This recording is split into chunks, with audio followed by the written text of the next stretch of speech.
আমাদের লেখাপড়ার মধ্যে আল্লাহ বরকত দান করে, মায়ের কলিজাকে ঠান্ডা করে দেয়।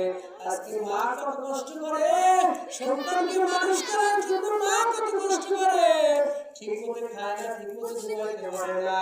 আজকে আমার সন্তানকে তুমি আলেম বানাও আল্লাহ, আমার সন্তানকে হাফেজ হওয়ার তৌফিক দাও। কিছু চাই না, দুনিয়ার কিছু চাই না,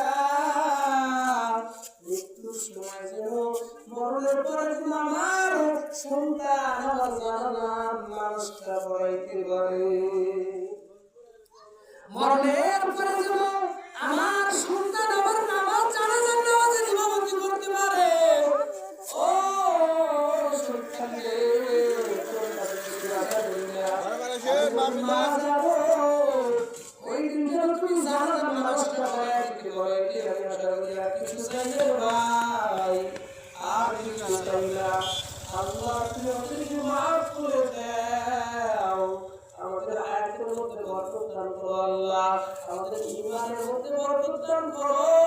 মরণের সময় সবার জবানে কানে মতো ঈমান মাহফিলে কিছু দাদা সবার ভাই কিছু দান করে দেন, মাহফিলে